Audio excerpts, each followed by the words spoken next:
Hola, buenas noches. Estamos aquí haciendo pruebas. Ya en 5 minutos nos vamos a conectar con el doctor Germán David Ospina, nuestro director médico en la sede de Bogotá. Vamos a hablar esta noche sobre criopreservación de óvulos. Están todos bienvenidos.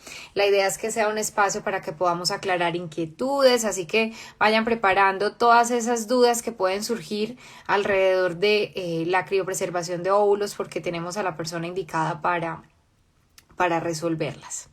Bienvenidos, por aquí veo un montón de gente que se nos está conectando. Sandra, Camila, Che, Jeff, bienvenidos todos. La criopreservación de óvulos es una técnica que ha venido tomando muchísima fuerza. Porque pues para nadie es un secreto que las mujeres nos cambiaron los hábitos, los estilos de vida. Anteriormente nuestras abuelas eran mamás desde los 16, 17 años. Hoy a esa edad ni se nos ocurre ni se nos pasa tener un hijo. Hoy las mujeres estamos profesionalmente desarrollándonos, creciendo, y digamos que hemos ido postergando ese deseo de ser madres, lo cual es completamente válido, y la ciencia ha venido a acompañarnos y apoyarnos con una técnica que nos va a ayudar un montón para obviamente poder tener ese sueño de ser mamá. ¿Por qué vamos a hablar hoy? ¿Por qué se ha vuelto un tema como de tanto eco? Pues obviamente todos tuvieron la oportunidad de ver el proceso que compartió con todos nosotros Jessica, a quien quiero mandarle un saludo muy especial. No solamente es una excelente persona, una excelente profesional, sino un ser que te proyecta tranquilidad, irradia buena energía, bonita. Jessica, gracias por confiar en nosotros, en este proceso, y por ser parte como de esta comunidad que cada día crece más. Entonces, hola a todos, vamos a esperar que en cualquier momento se nos conecte al médico. Pueden ir haciendo preguntas desde ya para irnos preparando e ir haciéndole esas preguntas al médico. Les cuento un poquito de INSER para los que están ahí conectados. INSER, soy el Centro de Fertilidad Líder en Colombia. Llevamos más de 25 años acompañando a los pacientes que tienen dificultades para tener hijos en todo este proceso. Estamos ubicados en 4 ciudades de Colombia. Estamos en Bogotá, estamos en Medellín, estamos en Pereira, estamos en Cartagena, y bueno, y aquí veo una comunidad hermosa y bonita que nos acompaña, una cantidad de historias bonitas de personas que han luchado, que han vivido procesos desgastantes, difíciles, y que hoy están del otro lado. Otras grandes historias de personas que hoy siguen batallando contra la infertilidad, pero que mantienen vivo ese sueño, e historias bonitas de planeación, de proyección y de sueños futuros, como lo es la criopreservación de óvulos. A ver, cuéntenme, levántame, díganme de dónde nos están acompañando. ¿Quiénes están por aquí?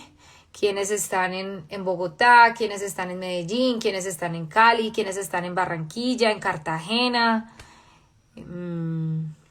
Ok, por aquí veo que empezamos a preguntar desde cuándo se puede hacer el proceso y qué costo tiene. Lo vamos a hablar un poquito de eso. Por allí hablamos están preguntando por tratamientos de fertilidad. Vamos a hablar en la medida. Mira, por allí nos saludan de Aruba, de Yopal. Hola, bienvenidos. Pereira, Barranquilla, pero qué maravilla, toda Colombia en pleno. Bogotá, Medellín. No, me encanta. Montería, Dios mío, se nos vino Colombia. Popayán, qué alegría. Pues bueno, estamos aquí para acompañarlos a todos, a resolver sus inquietudes. Estamos a la distancia de un sueño. Yo he aprendido en este tiempo que llevo en INSER, no me he presentado, entre otras ya me voy a presentar, que no hay sueños imposibles cuando la voluntad está ahí. Hay obstáculos que se enfrentan, por supuesto, el dolor emocional, los costos económicos, pero hay historias de personas maravillosas que luchan. Entonces me presento, para los que no saben quién soy, mi nombre es Ana María Medina. Soy directora comercial de INSER, acompaño el grupo desde hace 5 años, vivo este proceso con un amor profundo por lo que es la fertilidad. Fui paciente, así que estuve del lado de gran parte de las personas que nos están acompañando aquí. Tuve un proceso muy bonito y gracias a él pues hoy tengo a mi familia, por la cual una y mil veces volvería a vivir todo lo que me ha tocado vivir. Hablamos de la fe, por supuesto, yo creo que el amor, la fe, las ganas de ser una familia, de construirla es válido. Así que nada, bienvenidos nuevamente, estoy supremamente feliz, veo gente de todos lados, eso me encanta. La congelación es un proyecto, un programa, perdón, real, alcanzable, se puede planear, se puede conseguir y pues finalmente con un solo propósito que es ser mamá o ser papá, que es algo maravilloso. Eh, Gracias, Claudia. La familia Inser es lo máximo. Bienvenida, eres parte de nuestra familia. Todos los que están aquí son parte. Ay, mira, desde Brasil. Hola, Brasil. Qué maravilla.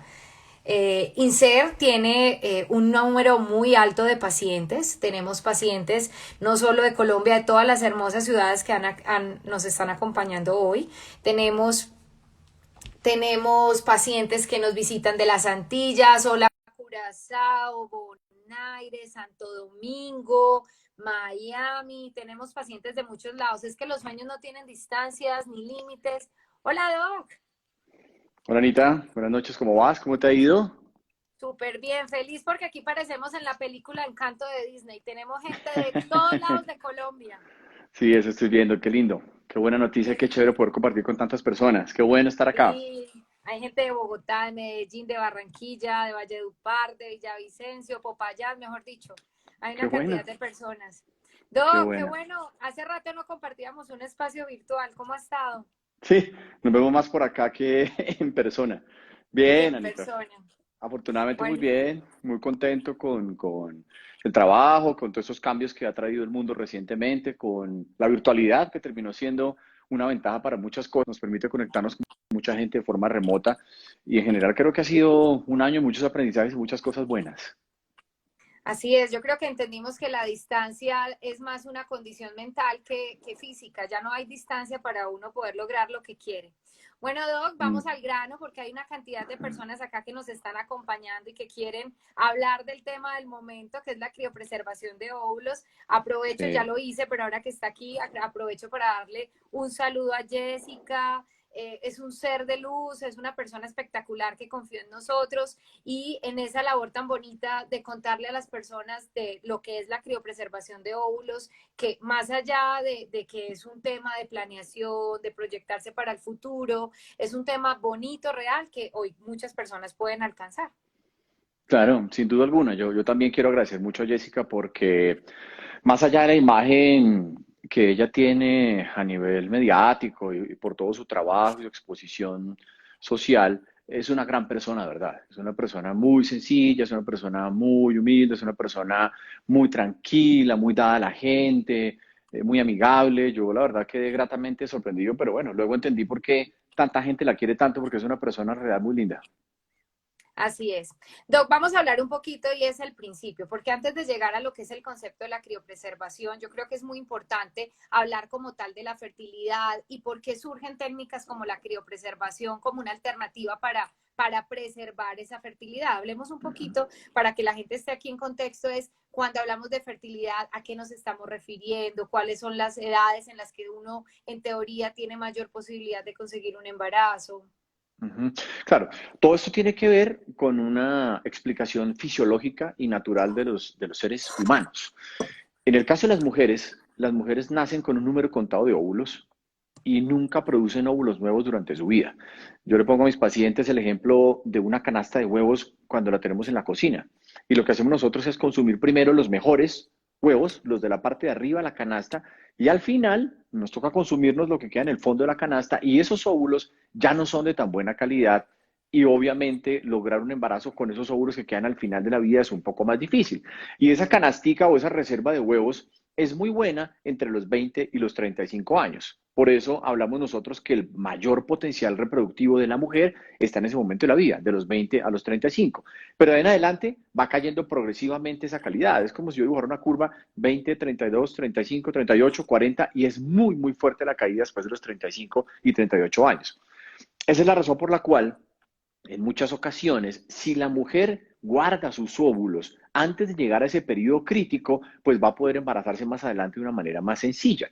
Y eso es porque los óvulos se gastan, los óvulos se acaban, pero el cuerpo de la mujer puede durar muchos años bien. El útero, que es la estructura donde se implantan los embriones, puede durar muchos años bien. Es decir, que si esa mujer regresa a los 40, 45, 50 o incluso más años, si utilizamos los óvulos que previamente había almacenado, las opciones de embarazo van a ser muy buenas, casi las mismas que tenía al momento de la congelación. Así es, y el tema, Doc, con esto que usted está planteando es que paradójicamente en los tiempos que estamos viviendo hoy, una mujer antes de los 35 años no está pensando necesariamente en tener un bebé, porque está No, enfocando su vida en desarrollarse profesionalmente, en crecer como persona, y si está con una pareja, pues obviamente consolidar esa relación, o muchas otras no han encontrado esa pareja. Nos cambió la claro. forma como nos desarrollamos, pero la naturaleza no lo ha entendido así y no hemos No, evolucionado. Yo le digo a las mujeres que uno a los 40 se ve espectacular, supremamente joven, pero la naturaleza no lo ha entendido así.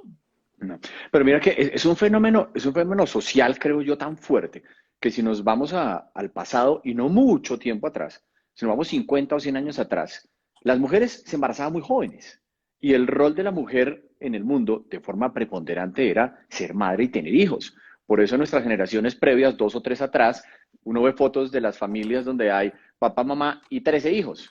Eso era lo normal. Las mujeres se embarazaban muy jóvenes y por eso era muy fácil porque su rol social no era tan grande como el de ahora. Hoy en día una mujer tiene muchas otras prioridades, prioridades académicas, laborales, sociales, incluso hasta sentimentales, y muchas veces eso cruza o se choca con la etapa que yo les comentaba que era la mejor para embarazarse. Entonces, claro, el mayor potencial productivo de una mujer puede estar entre los 30 y los 40 años, y ese es el momento donde los óvulos se agotan. Entonces, claramente, y a veces es difícil, sabes que yo considero que hay una disyunción o un conflicto difícil, y es que las mujeres físicamente se ven muy bien.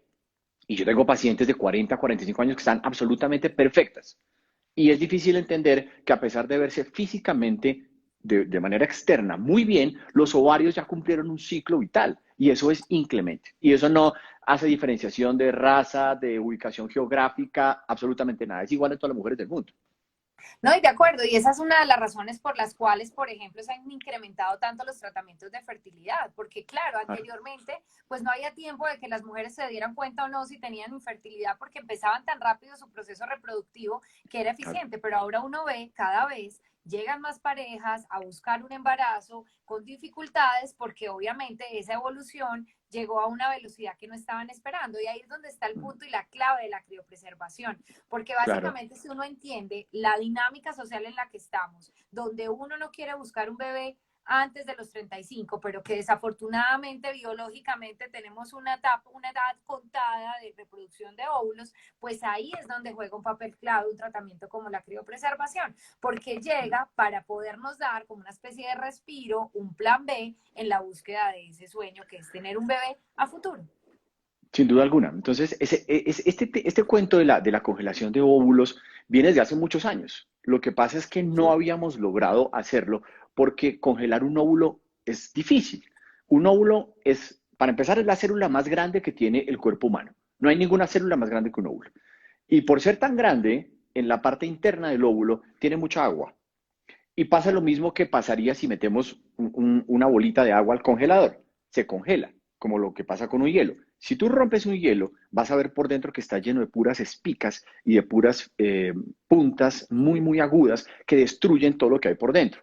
Eso pasaba con los óvulos. Entonces era muy difícil lograr una técnica que nos permitiera congelar el óvulo, mantenerlo intacto para el momento de la descongelación, mantener o conservar las mismas características que tenía cuando lo guardamos. Y eso nos costó mucho tiempo. Por eso es que en el mundo llevamos haciendo esto de forma exitosa, y no hablo solo de Colombia, porque Colombia es un país que, como todos sabemos, tiene una medicina de un nivel muy elevado, afortunadamente, y desde el punto de vista tecnológico y científico estamos muy adelante, y vienen muchos extranjeros a consultar con nosotros, pero es algo que no se hacía 10 años atrás. Yo creo que llevamos 10 años hacia acá madurando el concepto, madurando la idea, y yo creo que desde hace unos 5 o 6 años lo hacemos de una forma muy, muy eficiente. Y pues aprovecho obviamente para contarles a todos los asistentes que INSER ha sido pionero en Colombia de estos temas de congelación. Fuimos de los primeros que hicimos congelaciones de embriones, de óvulos, y por eso vamos un pasito adelante, y afortunadamente los resultados claramente dependen de tener una buena clínica, un buen laboratorio y un buen protocolo de congelación y descongelación.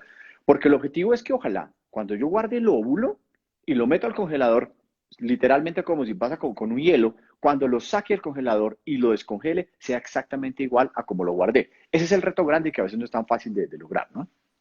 Sí, yo creo que la brecha además, Doc, estás más en ser conscientes de esa realidad y tomar una decisión oportuna, porque uno como que se le va Mm, la vida y no se dio cuenta. Y aquí, por no, ejemplo, y hago un llamado porque por ahí veo varios ginecólogos, es súper sí. importante la labor del ginecólogo general porque es quien te puede abrir los ojos y decir, hey, pilas, que es el momento de hacerlo. Doc, Mira, hablemos un poquito de yo, la técnica. Señor, yo, dígame. yo quería hacerte un paréntesis y es que hace unos días empecé a hacer un razonamiento y yo pensaba, una mujer puede pasar su vida entera sin ir a un reumatólogo, puede pasar su vida entera sin ir al cardiólogo, puede pasar su vida entera sin ir al nefrólogo, incluso al internista, pero todos los años tiene que ir al ginecólogo, todos los No, años. es Entonces, que el ginecólogo es la puerta de entrada y es el consejero principal de las pacientes. Entonces, claramente para nosotros es muy importante difundir esta información. O sea, no solo a las pacientes que nos acompañan hoy, que veo muchas pacientes mías saludándome, no saben el aprecio tan grande que les tengo a todas ellas, sino también a los médicos que atienden a esas pacientes, porque un médico tiene que aconsejar y explicarle a una paciente esto que estamos conversando, que la reserva ovárica se acaba y que hay unos tiempos y unas ventanas que se deben aprovechar. Entonces quería hacer pues como ese paréntesis. no, y decirlo que tenemos una cantidad de ginecólogos que se han sensibilizado con el tema, cada vez son Mm, más, y yo creo que por eso están pasando estas discusiones que estamos teniendo. Doc, hablemos un ujú, poquito del componente técnico, porque ayer, ujú. escuchando el video de Jessica, ella decía, es que estuve embarazada por 12 días, sentía todo Sí. hormonalmente. Contémosle a la gente qué fue el Mm. proceso que vivió Jessica, cómo se vivió esa etapa paso a paso, para que entendamos un poquito qué es lo que se busca con este tratamiento. Ok. Bien, este proceso de congelación de óvulos tiene ciertos pasos que tienen que ser muy juiciosos y tienen que ser muy estrictos para que los resultados sean buenos. Es un proceso técnicamente complejo, es técnicamente muy evolucionado y por eso se requiere pues personas expertas que estén al cargo de todo este tratamiento. Lo primero es hacer una valoración inicial y definir si la paciente es candidata o no para hacer la congelación. ¿Mm? Obviamente a raíz de todo eso que ha pasado nos han escrito muchas personas y han escrito pacientes de 45, 50 años que si aún pueden congelar óvulos, pero desafortunadamente esa ventana, como les explicaba, es muy estrecha. Teóricamente el momento ideal para congelar los óvulos es antes de los 35 años, porque la calidad es óptima, pero podemos estirar esa ventana un poquito hasta los 38 o incluso algunos pacientes hasta los 39 o 40 si tienen una muy buena cantidad de óvulos.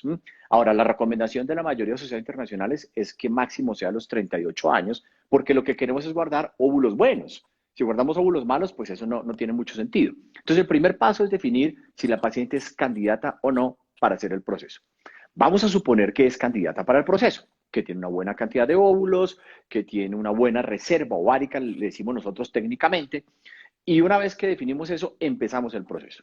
El proceso empieza con unos medicamentos hormonales que se aplican aquí en el ombligo, en la zona del abdomen, subcutáneos muy sencillos que están diseñados para que la misma paciente los aplique en su casa. Esa aplicación de medicamentos va a durar más o menos 10 días. Y aquí viene un concepto muy importante, y es que de la canastica de huevos que tiene una mujer guardada, cada mes saca un número de huevitos y los pone a crecer. Entre más joven es, más óvulos tiene, pues más pone a crecer. Entonces, te doy un ejemplo. Una mujer a los 20 años puede poner a crecer 30 o 40 óvulos por mes, mientras que una mujer a los 30 años puede poner a crecer unos 25 o 30, a los 35 tal vez unos 20, y así progresivamente en el paso del tiempo. Entonces, vamos a ubicarnos en un escenario promedio o parecido a lo que sucedió con Jessica. Jessica tenía 20 folículos. Los folículos son las bolsitas que uno ve dentro del ovario, donde teóricamente hay un óvulo dentro de ellos. Tenía 20. Quiere decir que ese mes ella puso a crecer 20 óvulos. Si no hiciéramos nada, de esos 20 óvulos, uno se ovula y los otros 19 se mueren. Es decir, se gastan, se desperdician. El mes siguiente vendrán los 20, uno se ovula y 19 se mueren. Y así sucesivamente. Obviamente a los 6 meses serán 18 y al año serán 16 y a los 2 años serán 15 y la curva es igual para todas las mujeres en línea descendente. Entonces, los medicamentos lo que hacen es rescatar ese número de óvulos que se iban a perder. Y esto es muy importante entenderlo porque no estamos gastando los óvulos del futuro ni estamos adelantando la menopausia. Estábamos simplemente rescatando unos huevitos que se iban a perder. Y ese es el objetivo, o ese es el tratamiento que hacemos con los medicamentos que se llaman gonadotropinas. Crecen todos los folículos. Entonces, claro, los ovarios se ponen muy grandes, hacemos un seguimiento ecográfico, que es el tercer paso. Primero la selección, segundo los medicamentos, tercero el seguimiento ecográfico, donde monitoreamos de una forma estrecha cómo va la respuesta de los ovarios. Y lo que esperamos es que crezcan, ojalá, todas esas bolsitas que te acabo de contar. Ese proceso se toma más o menos unos 10 días. Y en esos 10 días la mujer experimenta dos cosas. Primero, su abdomen se pone un poco más distendido, más grande, se infla porque tiene obviamente los ovarios cargados, como se dice típicamente. Y segundo, como suben las hormonas, aumenta un poco el nivel de sensibilidad emocional. Como todas las mujeres saben, el periodo menstrual tiene unos cambios, unas fluctuaciones, y cuando las hormonas suben, pues se ponen más sensibles, ¿no? Entonces, uno ginecólogo sabe perfectamente cuando una paciente está ovulando, cuando está menstruando, porque los tópicos o los cambios de ánimo son bastante claros y específicos de acuerdo con el momento del ciclo. Entonces se va a poner un poco más sensible porque elevamos las hormonas. Y al cabo de los 10 días, cuando ya están grandes los folículos, programamos un procedimiento que se llama una extracción o una aspiración de óvulos. Normalmente la hacemos con sedación, quiere decir la paciente está dormida, no siente absolutamente nada. Hoy en día por el tema del COVID hemos sido muy cuidadosos en los protocolos de anestesia. Se pone una máscara con oxígeno, una inyección en la vena y la paciente se duerme. Yo introduzco, o el médico introduce una agujita pequeñita a través de la vagina, ya o por ecografía, y con una bomba de aspiración, como de succión, sacamos el líquido que está en los folículos y ahí vienen los óvulos. Los llevamos al laboratorio, un embriólogo experto en la selección de los óvulos va a mirar cuáles son los óvulos de buena calidad o no, y lo que hacemos es guardar los óvulos de buena calidad en un termo o en una nevera de congelación. Esa nevera de congelación está conservada en nitrógeno líquido a unas temperaturas muy bajas, como de menos 180 o menos 200 grados, y ahí permanecerán intactos. Pueden durar muchos años, pueden durar 5, 10, 15, teóricamente hasta 20 años o más. ¿Y por qué digo teóricamente? Pues porque no llevamos tanto tiempo en el mundo descongelando óvulos que duren muchos años en laboratorio. Y los óvulos permanecen ahí y el proceso termina en ese momento. Después de la extracción, la paciente va a tener 1 o 2 días donde sigue con un poquito de distensión abdominal y luego se recupera muy rápido. Ese es como el resumen rápido de cómo es logísticamente el proceso de la congelación de los óvulos. Ok, bueno, Doc, entonces empecemos a hacer preguntas entendiendo ya el proceso como tal. La primera Ujú. pregunta que por aquí vi que nos la hicieron, ¿cómo se garantiza la viabilidad de esos óvulos? ¿Cómo uno sabe que son óvulos que sí van a servir a futuro? Okay.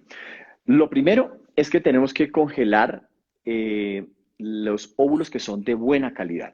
Es decir, no podemos congelar óvulos que sean de mala calidad porque si no en el futuro, pues no nos van a servir. Entonces lo que hacemos nosotros es en el laboratorio seleccionar los óvulos y vamos a seleccionar una corte que se llama óvulos maduros. Es como una fruta, hagan de cuenta. Si yo tengo una fruta verde, no me sirve. Si tengo una fruta que se pasó de madura, tampoco me sirve. Tiene que estar en el punto justo. En el punto justo de la madurez de la fruta, exactamente sucede con los óvulos. Tiene que estar en el punto exacto de la madurez del óvulo. Eso lo evaluamos en el laboratorio y así nos damos cuenta de si en realidad vale la pena o se justifica congelar los óvulos. Normalmente deberíamos recuperar cerca del 70 u 80% de las bolsitas que uno ve al principio del tratamiento. Es decir, que si yo veo 20, debería recuperar por lo menos unas 16 o 18 células maduras después del procedimiento. Ahora, es muy importante entender esto porque, claro, cuando nosotros tenemos los óvulos congelados, significa que en el futuro esa paciente va a volver a embarazarse. Cuando regresa a embarazarse, tenemos dos opciones. Primero, decirle, bueno, vamos a ver cómo estás tú en este momento y miremos si puedes embarazarte por vía natural o no. Mejor vamos a utilizar los óvulos que guardamos previamente. Si definimos o decidimos utilizar los óvulos que almacenamos, esa paciente tiene que someterse a un tratamiento de una fecundación o una fertilización in vitro. Es decir, descongelamos el óvulo, tomamos el semen de la pareja, lo ponemos dentro del óvulo, tenemos los embriones y luego ponemos esos embriones dentro del útero de la paciente. ¿Cuál es la posibilidad de embarazo que tenemos? La misma o muy cercana a la misma que teníamos al momento de la congelación. Por eso es que ahí es donde juega un papel muy importante la edad al momento en el que congelamos los óvulos. Exacto, solamente para hacer una precisión para que todos lo sepan. Es muy claro entonces que cuando uno congela sus óvulos y los quiere utilizar a futuro, definitivamente se tendría que hacer bajo una técnica de fertilización in vitro, que es la única forma de utilizar esos ovulitos. Eso es importante que lo entendamos. Doc, segunda pregunta, ¿cuál, teniendo en cuenta todo esto que estamos diciendo y obviamente de cara a aumentar las posibilidades de un embarazo futuro, cuál es la cantidad ideal de óvulos que una paciente debería congelar, por ejemplo? Los que más se puedan, es mi respuesta. Obviamente porque entre más óvulos tengamos, van a ser mejores las opciones a futuro. Pero este número también va ligado muy fuertemente a la edad de la mujer, porque si congelamos óvulos de una mujer menor de 35 años, claro, las opciones de embarazo son mucho mayores, entonces probablemente no requiere un número tan elevado de óvulos, pero a medida que avanzan los años, la posibilidad de embarazo baja, entonces yo quiero tener más óvulos. Entonces es como una curva inversa. A medida que tengo más edad, yo tengo que tener más óvulos congelados y a medida que tengo menor edad, pues también tengo que tener o quisiera o pudiera tener menos óvulos congelados. Te voy a decir un número hipotético para un promedio de una mujer de 35 años. Debería tener ojalá entre 15 y 20 óvulos congelados. Con eso tendríamos una muy buena posibilidad de embarazo al futuro, porque lo que nosotros queremos finalmente es que cuando esa paciente regrese, la opción de embarazo sea real y sea buena. Ese es el objetivo principal. Si una paciente, por ejemplo, no tiene, pues tiene 38 años, hace un proceso de estimulación y se obtienen 8 óvulos, pero quisiéramos tener más, lo que seguiría sería hacer más de una extracción. Es decir, es posible uno hacer varios procesos de extracción para acumular más óvulos.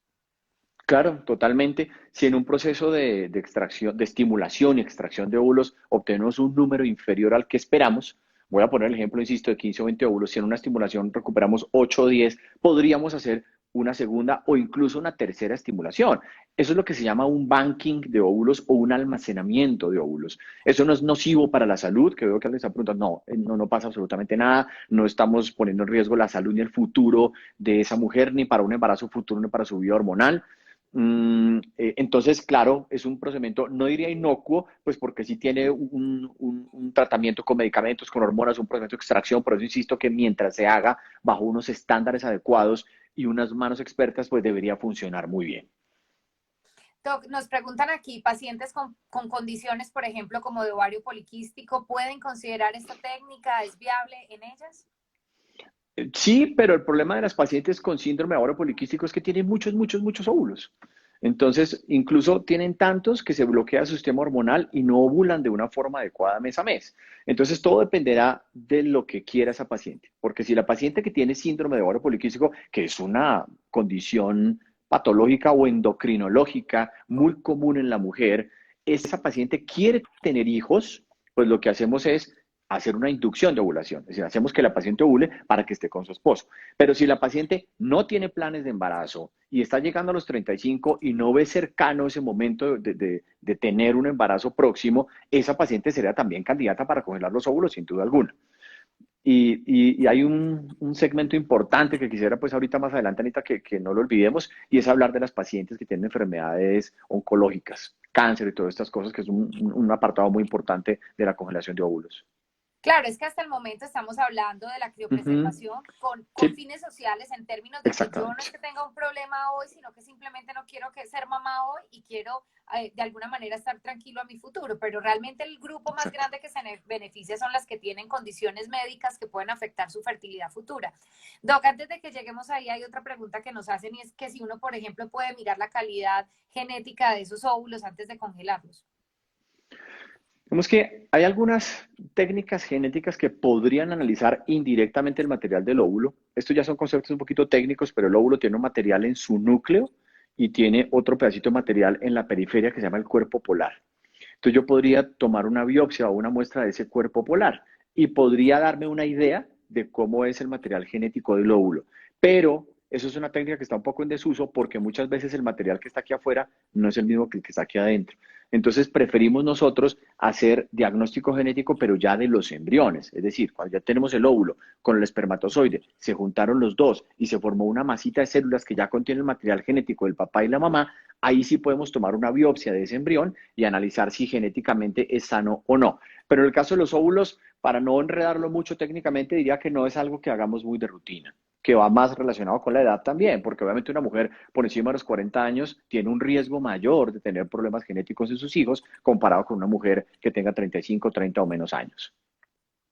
Ok, estoy aquí mirando más preguntas que nos hacen con relación, pues nos preguntan que si uno, por ejemplo, que esa es una pregunta muy bonita, supongamos que yo hoy tengo 35 años y decidí congelar mis óvulos, pero yo me embaracé de forma natural y no quiero utilizar. ¿Qué podemos hacer con esos óvulos? ¿Qué pueden hacer ellas?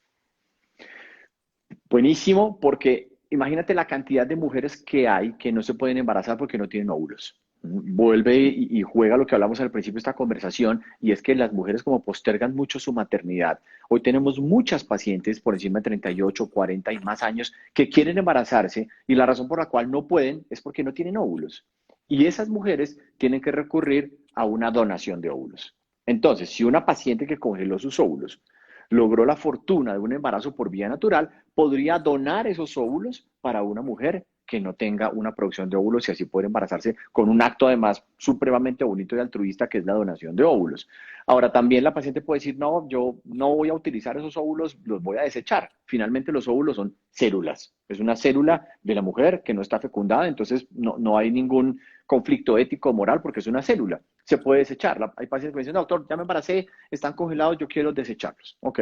O también puede tener un tercer camino y decir, bueno, yo dono esos óvulos para que se haga experimentación científica, es decir, en el laboratorio tomar biopsias, hacer este tipo de pruebas genéticas que les explicaba y otros tratamientos de tipo científico. Serían como los tres caminos que tendrían los óvulos en caso tal pues que una mujer logre el embarazo y no quisiera utilizarlos para ello.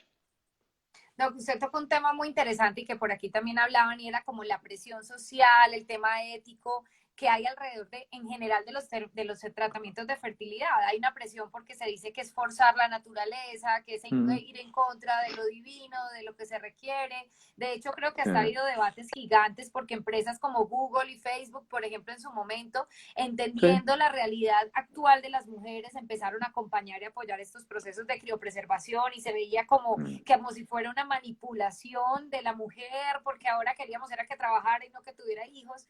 ¿Qué podemos decir como para esas personas que de alguna manera se convierte este componente ético y social en un obstáculo para tomar este tipo de decisiones? Mm. Las mujeres sin duda alguna son el pilar de la sociedad para muchas cosas. Incluso desde el punto de vista reproductivo, cuando uno lo mira de una óptica muy romántica, las mujeres son conservadoras de nuestra especie y los hombres somos unos simples reproductores. Es decir, el papel de la mujer en la reproducción es mucho, mucho más determinante, mucho más grande que el del hombre. Eso no se puede negar. Y por eso mismo creo que la reproducción es un derecho y es un instinto natural de todos los seres vivos. Todos los mamíferos tenemos ese instinto natural y tarde o temprano eso sale a flor de piel.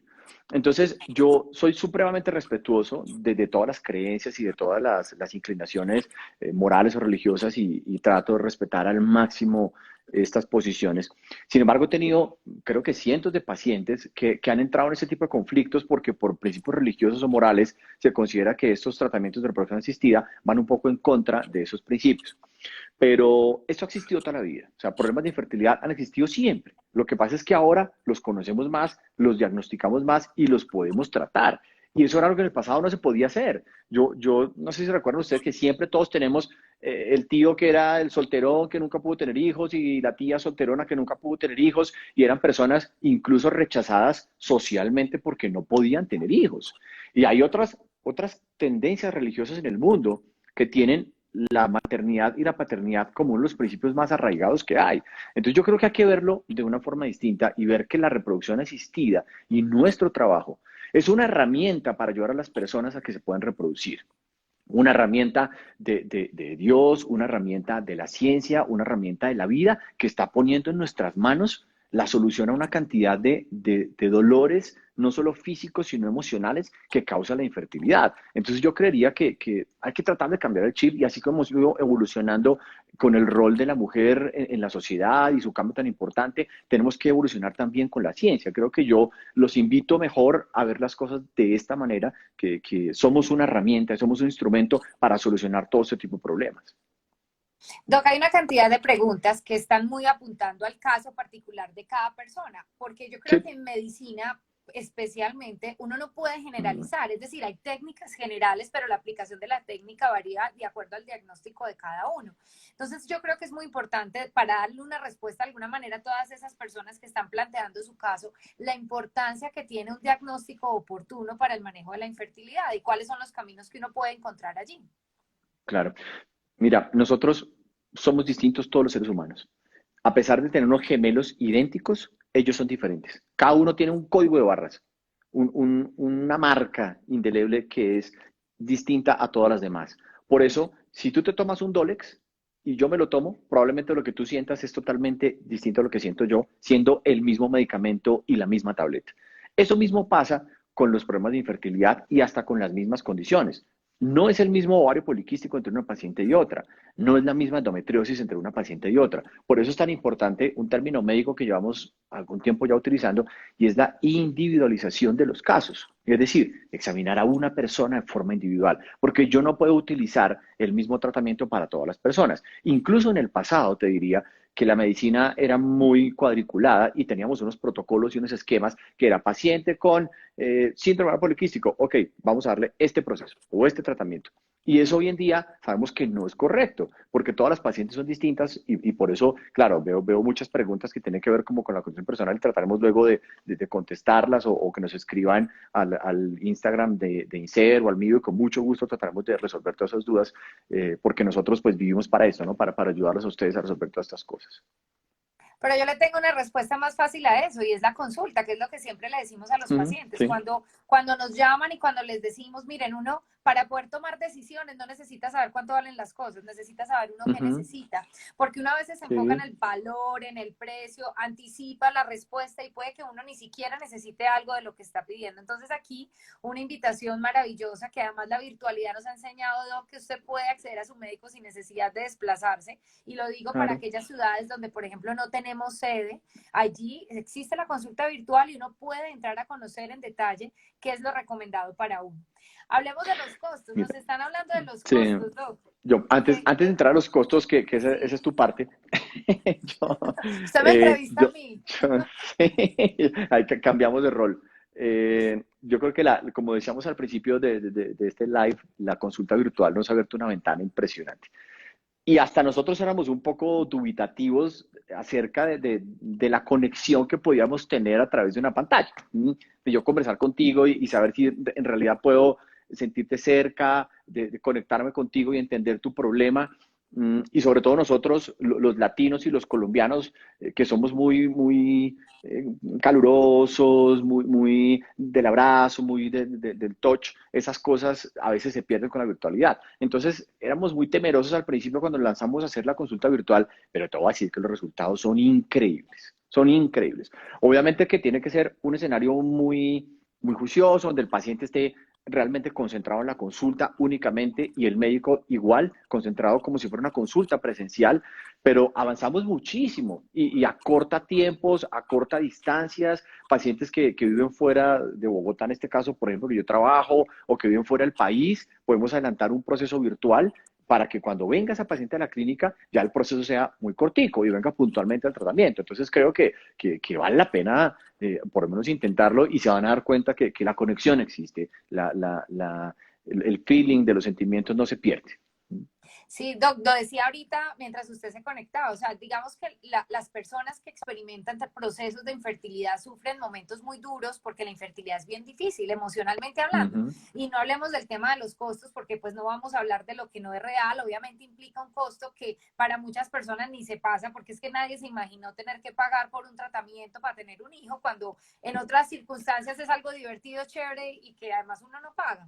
Pero Sí, lo más importante y lo que yo le digo a la gente es que tienes que salir de la duda. La duda te enferma, la duda te encierra en un mundo en el que tú no ves ni para adelante ni para atrás y tú pasas por claro. ahí, veía parejas que dicen, llevo 7 años, no logro un embarazo. Imagínate unos siete Mm, años sin saber qué pasa. Entonces yo sí, creo que uno siempre tiene que apostarle a tener la información para tomar decisiones. Y ahí lo mm, valioso, por ejemplo, de una criopreservación. Yo tomo decisiones porque claro. tengo la información y lo hago. Y es lo mismo con el tema Mm, de los costos. Yo puedo darles ahorita aquí un número y les puedo decir, pero finalmente lo importante es entender el costo-beneficio de las circunstancias. Yo hoy hablaba con una paciente que justo estaba en un proceso de preservación acaba de salir de su captación y me decía, Ana, yo realmente pienso que esto se hace porque yo hoy no puedo tener un bebé en este momento, pero yo me muero de la angustia que yo en 4 años lo quiero intentar y no puede. Yo le decía, es que no hay nada peor que querer tener un bebé, no poderlo tener y tener el cargo de conciencia de que se hubiera podido hacer algo y no lo hicimos porque no nos Claro. informamos o porque... Es que, es que sin duda, yo creo que es un tema de prioridades en la vida y aprovecho este espacio porque yo sé que ustedes probablemente tengan esa misma sensación y es que las nuevas generaciones, muchos millennials, muchos centennials, no tienen en su radar el embarazo o tener hijos. Muchos de ellos, no, yo no quiero, pero estoy seguro que eso va a cambiar porque somos una especie mamífera que tiene en sus genes el instinto reproductivo. Si esas personas, así no quieren embarazarse, congelan sus óvulos, pues más adelante toman la decisión. Ya decidirán ellos si quieren embarazarse o no, si usan los óvulos o no, pero por lo menos que se den la oportunidad de tener esa alternativa al futuro. Entonces yo creo que es un tema, insisto, de prioridades. Todos tenemos algunas metas de tener una casa propia, un carro, de tener ciertas cosas que depende de cada persona, será distinta, pero yo creo que la congelación de óvulos, en mi concepto, dentro de unos 50 o 100 años, va a ser algo que se va a hacer casi que de rutina al principio de la Doc, edad es fértil. establecer un proyecto de vida y yo se lo digo, Uh si -huh. dentro de tu proyecto de vida está ser papá o ser mamá, tú te presupuestas y vamos a dar al tema de los costos. Puede que tú no tengas hoy para pagar hoy tu tratamiento hoy, pero si tú tienes 32 años, sabes que quieres tener un bebé, pues tú empiezas a planearte, así como el que quiere estudiar en el exterior, como el que se quiere comprar un carro, como el que se quiere comprar una Uh casa. -huh. Desafortunadamente o afortunadamente, obviamente estos tratamientos tienen un costo porque tienen una tecnología impresionante detrás. Sí. Es que es formar un embrión, es hacer vida. Sí. Obviamente la técnica, los insumos tienen unos costos. Hay un punto importante en eso, Anita, y es que la mayoría de insumos que utilizamos en las clínicas de fertilidad de todo el mundo tienen el mismo origen. O sea, son 4 o 5 laboratorios que producen medicamentos para estimulación ovárica en el mundo. No tenemos más opciones. Son 5 o 10 casas que producen medios de cultivo embriones. Y son algunas menos casas que producen medios de congelación de óvulos y de embriones. Entonces, esto infortunadamente eleva los costos y ahora con la evaluación del peso colombiano y el costo del dólar tan alto, pues importar todo eso sale costoso. Entonces, en la clínica tratamos pues de optimizar al máximo esos costos para que no resulte tan oneroso al final, pero desafortunadamente pues sí hay que incurrir en los gastos de este proceso, ¿no? Tiene unos costos, pero como lo digo, es un Uh tema de planearse, de organizarse, -huh. porque son costos altos, Sí. pero no son costos inalcanzables. No, Estamos son hablando alcanzables. que el programa de criopreservación tiene como diferentes costos para que la gente lo entienda. Uno es el medicamento que usted lo acaba de hablar, que es el medicamento para estimular la ovulación, que no se tiene un valor determinado porque depende de la dosis de medicamento que cada paciente requiera. Por eso es un tema personalizado. Tiene un costo que tiene que ver con la técnica como tal de congelación de los embriones y tiene un costo de almacenamiento que usualmente está determinado por el tiempo que uno quiera. Los costos están al alcance de cualquier persona que consulte, pero repetimos, no es lo mismo una persona que necesita menos dosis de medicamento a una que va a necesitar mucho. Por eso es que uno no puede lanzar un Claro, precio en un sí. live porque podríamos estar espantando, por así decirlo, a quien no necesita invertir tanto y a otros les estamos generando una Sí. expectativa que probablemente no es su realidad. Realmente el tema de los Mm, costos es muy delicado y por eso uno evita dar esa información, sobre todo en mm. salud, en estos espacios. Claro, porque es que, como tú dices, Anita, que tienes toda la razón, puede ser completamente distinto el costo de un tratamiento de una persona que tenga 30 años versus una que tenga 40 años. ¿Y por qué? Porque las condiciones de cada persona son distintas, porque el tipo de medicamentos es diferente, porque la cantidad de medicamentos es diferente, la duración del proceso también. Entonces, claro, yo estoy de acuerdo contigo que, bueno, invitaría a las personas que estén interesadas en que nos contacten y, bueno, con gusto hacemos una valoración individual de cada persona y les damos un presupuesto un poco más preciso. Así es. Doc, antes de que vayamos cerrando, hablamos al comienzo de que esta era una técnica que beneficiaba obviamente a todas estas personas que quieren ser papás, que están dentro de su proyecto de vida, pero que hoy consideran que no es el momento. Pero hablemos de esas personas que por indicación médica se ven extremadamente beneficiadas por esta técnica. Mira, hay dos situaciones importantes o dos clasificaciones para nosotros de la congelación de óvulos. Una que estamos hablando de motivos o razones sociales y es la paciente que no tiene planes de embarazo cercanos y decide almacenar sus óvulos para pensar en un embarazo futuro porque en este momento de su vida no puede. Y otra es la congelación de óvulos por indicaciones médicas. Y en esas indicaciones médicas yo hablaría en primer lugar de las pacientes oncológicas o las pacientes con cáncer, que algunas nos han escrito acá por el chat. Desafortunadamente, el cáncer hoy en día, o la mayoría de los cáncer, tienen un tratamiento con medicamentos de quimioterapia y algunas intervenciones de radioterapia. Muchas de ellas dañan o destruyen los ovarios. Y dañan esas células y, como les explicaba, no se regeneran porque están ahí guardadas y si se acaban, se acabaron.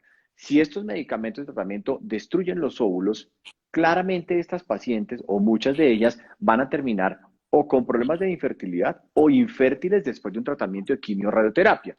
Entonces, nuestro plan o nuestra consejería o sugerencia es que esas pacientes que tengan un diagnóstico de cáncer antes de empezar la quimioradioterapia vayan a una consejería e intenten congelar sus óvulos. Eso sería lo ideal. También ha sido una barrera fuerte porque cuando se presenta un diagnóstico de cáncer, y yo no lo critico, pero creo que podemos ser un poquito más amplios, los oncólogos tienen en su mente salvar la vida de esa paciente. Vamos a salvar la vida de la paciente y esa es la prioridad. La fertilidad o la reproducción pasa a un segundo, tercero, cuarto plano incluso. Pero yo creo que a esa mujer se le debería dar la opción o al menos la información, y esto aplica también para los hombres, porque los hombres que van a los mismos procedimientos pueden quedar infértiles también. Deberían congelar que el tema de los espermatozoides es un capítulo pequeño porque los hombres somos tan básicos y tan sencillos hasta en eso que congelar una muestra por masturbación es suficiente para guardar el semen o los espermatozoides al futuro. Mientras que en la mujer es un tema mucho más complejo y mucho más difícil y más denso. Pero yo creo que esas pacientes oncológicas son las candidatas número uno para congelar los óvulos, insisto, antes de empezar todos estos procesos de quimio-radioterapia. Y hay otras enfermedades como la endometriosis, que han escrito varios pacientes con diagnóstico de endometriosis. La endometriosis no es el tema de hoy, pero para hacer corta la historia, es una condición que va destruyendo de forma progresiva los óvulos con el paso del tiempo. Entonces, una mujer con endometriosis, a medida que pasan los años, se le acaban mucho más rápido si lo comparamos con una mujer que no tiene endometriosis. Y la posibilidad de embarazo de esas mujeres es mucho más bajita. Entonces, si yo tengo una paciente joven, y joven estoy hablando por debajo de 35 años, con diagnóstico de endometriosis y que no tiene planes de embarazo, esa paciente deberá congelar sus óvulos, porque claramente sabemos que si no hacemos nada en el futuro va a ser muy difícil lograr el embarazo. E incluiría también en esa categoría a todas las enfermedades que impliquen un riesgo de pérdida de los óvulos. Tratamientos, insisto, quimioterapia, radioterapia, cirugías grandes, cirugías ablativas del abdomen, endometriosis avanzadas, todas esas enfermedades que pongan en riesgo la reserva ovárica deberían ser consideradas como una indicación o al menos considerarlo para una congelación de óvulos preventiva. Así es. Bueno, Doc, yo creo que hemos dado como un panorama muy completo de lo que es la técnica, cómo funciona, para quienes aplica. Creo que hemos sido muy claros en que es muy importante tener un diagnóstico personalizado para tener el tratamiento indicado y los costos indicados de acuerdo a lo que cada uno necesita. La información es muy fácil. Ustedes pueden ingresar a la página www.inser.com.co. Ahí van a encontrar todos los teléfonos de contacto, van a encontrar información sobre los tratamientos, porque aquí nos preguntan que cuánto se toma, que cuál es el tiempo, que quiénes son las candidatas, todo eso lo van a encontrar en la información. Están abiertas las consultas, como les digo, somos el grupo más grande de especialistas, somos 14 médicos a nivel nacional que estamos dispuestos, así que la información podría llegar supremamente rápida. Me gustaría que cerráramos como con una frase o como con una recomendación que hoy usted como médico que ha vivido tantas experiencias de personas que llegan a momentos difíciles de su vida porque tomaron decisiones prematuras o porque no las tomaron, que se enfrentan a un tema de la infertilidad tan complejo. ¿Qué diría hoy usted que ha estado del otro lado para aquellas personas que están en el momento oportuno de tomar una decisión de estas? Mira, ahorita yo creo que el concepto de la medicina ha cambiado muchísimo y estamos migrando de una medicina terapéutica e intervencionista a una medicina preventiva.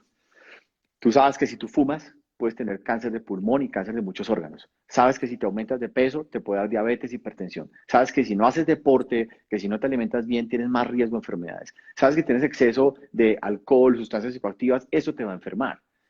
Y es una cultura que yo creo que está mejorando muchísimo porque hoy en día las personas se cuidan mucho más en todo sentido. Y ahí también entra la reproducción y la fertilidad. O sea, tenemos que tener en mente por ese mismo cambio social de la mujer, que la fertilidad es un instinto, insisto, como he sido reiterativo hoy, que casi siempre aflora, casi siempre sale. Entonces tenemos que mirar a futuro, y como tú bien lo decías hace un momento, planeando las condiciones, planeando los escenarios, para que cuando yo quiera embarazarme no tenga que pasar por un proceso que a veces es doloroso, difícil y duro. Entonces, yo creo que el mensaje final es que estamos hablando hoy de congelación de óvulos y creo que es una medida preventiva, una medida de planeación de vida, un proyecto de vida que deberíamos tener siempre, siempre, siempre, así no lo tengamos dentro de nuestro espectro cercano.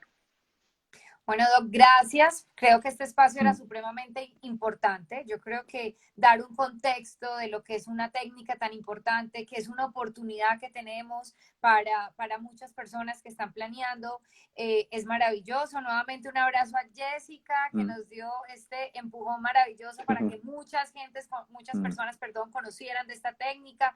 Gracias a todas estas personas que se conectaron. Como le digo, me sentí en la película Encanto. Había gente de todos lados de Colombia, Sí, había qué gente de bueno. Aruba, había gente de Santo Domingo, de Curazao. Mm. Un abrazo Sí. gigante a todos. Somos una familia, como aquí lo dijeron.